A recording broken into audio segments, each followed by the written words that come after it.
নমস্কার বন্ধুরা, রুচির কিচেনে সবাইকে স্বাগত জানাই। আজকের রেসিপি পটলের নিরামিষ। পটল তো অনেকভাবে খেয়েছেন, তবে এইভাবে একবার মুগের ডাল দিয়ে পটলের নিরামিষ রান্না করে দেখুন। যে পটল খেতে চায় না সেও কিন্তু চেটে পুটে খাবে। চলুন রেসিপিটা দেখে নেওয়া যাক। আশা করি আপনাদেরও ভীষণ ভালো লাগবে। তো প্রথমেই দেখুন, এখানে আমি 250 গ্রাম পটল নিয়েছি, তবে 250 গ্রাম পটলের থেকে দুটো পটল আমি রেখে দিয়েছি। এখন পটলের খোসাটাকে ছাড়িয়ে ফেলতে হবে। এইভাবে উপরের যে পাতলা খোসাটা আছে সেই খোসাটা কিন্তু এইভাবে ঘষে ঘষে তুলে ফেলতে হবে। আর তারপরে দুই সাইড থেকে অল্প করে এইভাবে কেটে নিতে হবে। আর তারপরে পটলটাকে খুব ভালো করে ধুয়ে নিতে হবে। তো এখানে বন্ধুরা আমি সব পটলগুলো ধুয়ে নিয়েছি। আর এখন এই পটলটাকে গ্রেট করতে হবে। দেখুন, একটা গ্রেটারের সাহায্যে এইভাবে পটলটাকে গ্রেট করে নিতে হবে। তো এখানে আমি সব পটলগুলোকে এইভাবে গ্রেট করে নেব। তো দেখুন বন্ধুরা, এখানে পটলগুলো গ্রেট করে নিয়েছি। এখন এই পটলটাকে সাইডে রেখে দিতে হবে। আর এখানে দেখুন আমি নিয়েছি হাফ কাপ মুগের ডাল। মুগের ডালকে আমি প্রায় 1.5 ঘন্টা হয়ে গিয়েছে ভিজিয়ে রেখেছিলাম। ভালো করে ধুয়ে এখানে আমি ভিজিয়ে রেখেছি। ডালটা যেন ভালোভাবে ভিজে যায় সেইভাবে কিন্তু ভিজিয়ে নিতে হবে। ডালটাকে বেটে নিতে হবে। তো ভালো করে ভিজে গেলে তখনই কিন্তু ভালো করে বাটাও হবে। আপনারা চাইলে শিলেও বেটে নিতে পারেন। তো আমি এখানে মিক্সচার গ্রাইন্ডারে বেটে নেব। তো এই জারের মধ্যে সব ডালগুলোকে দিয়ে দিয়েছি। আর এখানে কিন্তু ডাল বাটার সময় আমি একদমই জলের ব্যবহার করিনি, তবে আপনাদের যদি প্রয়োজন হয় 1-2 চামচ জল দিয়ে বেটে নিতে পারেন। এখানে একটা কাঁচা লঙ্কা দিয়েছি। আর তারপরে দেখুন এইভাবে ডালটাকে বেটে নিয়েছি। ডালটাকে একদম এইভাবে মিহি করে কিন্তু বেটে নিতে হবে। এখন এই ডাল বাটাকে আমি এই একটা পাত্রের মধ্যে নিয়ে নিচ্ছি।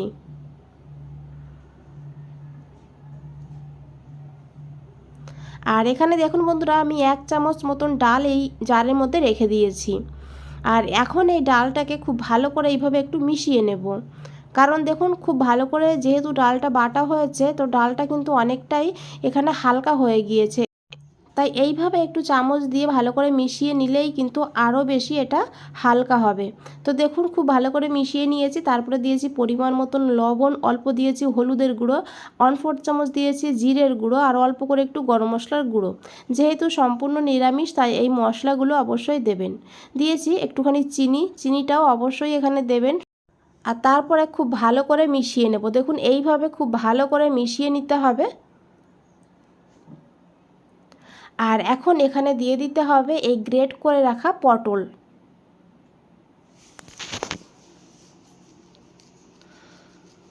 আর তারপরে খুব ভালো করে এই ডালের সঙ্গে পটলটাকেও মিশিয়ে নিতে হবে। বন্ধুরা, রেসিপিটা ভালো লাগলে অবশ্যই একটা লাইক করে দেবেন, শেয়ার করবেন বন্ধুদের কাছে যতটা সম্ভব। তো দেখুন বন্ধুরা, খুব ভালো করে মিশিয়ে নিয়েছি। আর তারপরে দিয়েছি এখানে 1 চামচ সর্ষের তেল। তেলটা ওখানে অবশ্যই দেবেন। এই তেলটা দেওয়ার কারণে এগুলো একদম মুলায়ম আর সফট হবে। তো দেখুন খুব ভালো করে মিশিয়ে নিয়েছি। আর এখন এদিকে দেখুন আমি একটা ফ্রাই প্যান গরম করে নিয়েছি। দিয়েছি এখানে 1/2 চামচ সর্ষের তেল। তেলটাকে দিয়ে খুব ভালো করে গরম করে নিয়েছি। আর তারপরে এই ডাল আর পটলের মিশ্রণটা দিয়ে দিয়েছি।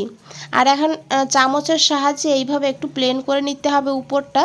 আর তারপরে ঢাকা দিয়ে 2 থেকে 3 মিনিট লো টু হাই ফ্লেমে রান্না করতে হবে। এখানে 3 মিনিট হয়ে গিয়েছে। আমি ঢাকনাটা খুলে নিয়েছি। আর উপরে একটুখানি তেল আমি যোগ করে দেব, যাতে এই উপরের সাইডটাও ভালো করে ভাজা হয়। এখন এটাকে উল্টে দিতে হবে। দেখুন এইভাবে। আর তারপরে একটু এইভাবে চেপে চেপে দিতে হবে, যাতে সব সাইডেই কিন্তু সমান করে ভাজা হয়। তারপরে ঢাকা দিয়ে আবারও রান্না করতে হবে 2-3 মিনিট। এইভাবে করে বানালে তাহলে কিন্তু তেলের পরিমাণও কম লাগে, আবার সময়ও কম লাগে। তো দেখুন 3 মিনিট পর ঢাকনাটা খুলে নিয়েছি। আমি একটু দেখিয়ে দেবো কত সুন্দর ভাজা হয়েছে। আর কালারটা দেখুন কত সুন্দর হয়েছে। এখন আমি একটা প্লেটে নামিয়ে নিয়েছি। নামিয়ে ঠান্ডা করে নিতে হবে। এই প্যানে আমি আরও 2 চামচ সর্ষের তেল যোগ করে দিয়েছি। এখানে একটা মশলা বানাবো। দেখুন কি কি নিয়েছি। বড় দেখে একটা টমেটো, 2 টুকরো আদা ছোট দেখে, আর নিয়েছি 2টো কাঁচা লঙ্কা। যে ডালটা বেটেছিলাম জারের মধ্যে, সেই ডাল বাটার মধ্যেই কিন্তু আমি এই মশলাটাকে নিয়ে নিয়েছি। আর এখন এই মশলাটাকে পেস্ট করে নিতে হবে। এদিকে দেখুন তেলটা গরম হয়ে গিয়েছে। আমি দিয়েছি একটা তেজপাতা, একটা শুকনো লঙ্কা, এখানে দিয়েছি 2টো ছোটো এলাচ, একটু দারচিনি। ফোড়নটাকে একটু ভেজে নিতে হবে প্রথমে। সুন্দর একটা গন্ধ বেরিয়ে গেলে তখন এখানে দিতে হবে হাফ চামচ গোটা জিরা, আর তারপরে দিয়েছি এখানে সামান্য একটু হিং, খুবই অল্প দিতে হবে। হিংয়ের ফ্লেভার ভালো লাগলে অবশ্যই দিয়ে দেবেন হিংটা। আর এখন এই জিরেটাকেও একটু ভাজা ভাজা করে নিতে হবে। তারপরে এখানে দিয়ে দিতে হবে বেটে রাখা মশলাটা। মশলাটাকে দিয়ে মশলাটাকেও 2 মিনিট কষিয়ে নিতে হবে যেন আদা টমেটোর কাঁচা গন্ধ না থাকে। তো দেখুন বন্ধুরা, যেহেতু ডাল বাটা রয়ে গিয়েছিল, সেই ডাল বাটার জন্য কিন্তু মশলাটা ঘন হয়ে যাবে। তো এইভাবে লো ফ্লেমেই কিন্তু মশলাটাকে কষিয়ে নিতে হবে। তারপরে এখানে আমি জার ধুয়ে অল্প করে জলও যোগ করে দিয়েছি। আর তারপরে দিয়েছি এখানে হাফ চামচ জিরের গুঁড়ো, পরিমাণ মতন লবণ, আর দিয়েছি এখানে হাফ চামচ হলুদের গুঁড়ো,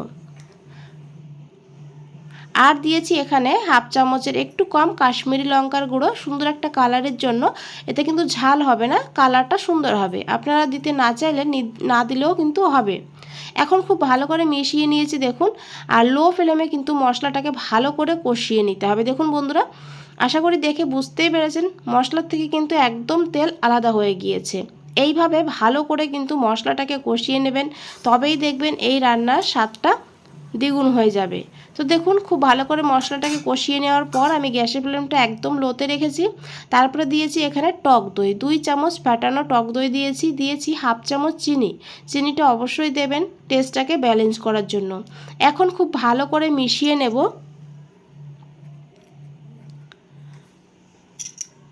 দইতেও কিন্তু একটা গন্ধ থাকে, তো দইয়ের সেই গন্ধ যেন না থাকে সেইভাবে করে কিন্তু ভালো করে কষিয়ে নিতে হবে।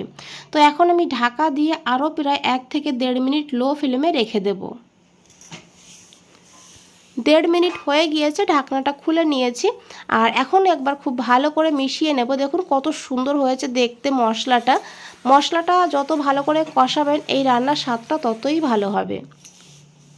তো দেখুন মশলাটা এখানে আমার কষানো হয়ে গিয়েছে। এখন আমি এখানে দিয়ে দিয়েছি পরিমাণ মতন গরম জল। অবশ্যই গরম জল দেবেন এখানে, তো এতে স্বাদটাও কিন্তু খুব ভালো হয়। তারপরে খুব ভালো করে মিশিয়ে নিয়েছি। আর এখন ঢাকা দিয়ে ঝোলটাকে ভালো করে একটু ফুটিয়ে নেব।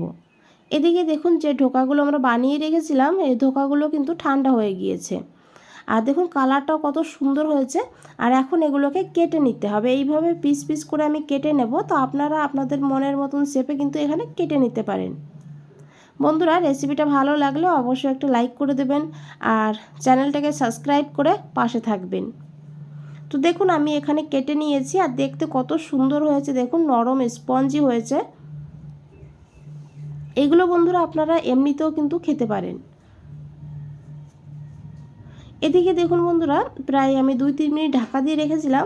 2 মিনিট পর ঢাকনাটা খুলে নিয়েছি। এখন একবার খুব ভালো করে মিশিয়ে নেব।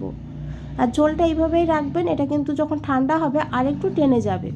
এখন এই ঢোকাগুলোকে দিয়ে দিতে হবে, আর দিয়ে খুব ভালো করে মিশিয়ে নিতে হবে। আর এইভাবেই কিন্তু এখন রান্না করতে হবে। এখন আর ঢাকা দেওয়ার কোনো দরকার নেই, ঢাকা ছাড়াই এইভাবে 4-5 মিনিট রান্না করে নিতে হবে। এখানে দেখুন আমি 2 চেরা কাঁচা লঙ্কা দিয়েছি সুন্দর একটা ফ্লেভারের জন্য। খুব ভালো করে মিশিয়ে নিয়েছি। তারপরে এখানে আমি দিয়েছি 1 চামচ ঘি। ঘিটা দিয়ে খুব ভালো করে মিশিয়ে গ্যাসটা বন্ধ করে দিয়েছি। আর দেখুন এই ডোকাগুলো কতটা নরম হয়েছে, আমি একটু দেখিয়ে দেব। দেখুন। আর বন্ধুরা, রেসিপিটা ভালো লাগলে অবশ্যই একটা লাইক করে দেবেন, চ্যানেলটাকে সাবস্ক্রাইব করে পাশে থাকবেন। দেখুন কতটা লোভনীয় লাগছে। একবার হলো এইভাবে পটল আর মুগের ডালের নিরামিষ রান্না করে দেখবেন, তারপরে কমেন্টে জানাবেন। বন্ধুরা, আজ তাহলে এই পর্যন্তই। ফিরে আসছি নতুন কোনো রেসিপি নিয়ে। ভালো থাকবেন, সুস্থ থাকবেন। সবাইকে অনেক অনেক ধন্যবাদ ধৈর্য ধরে রেসিপিটা দেখার জন্য।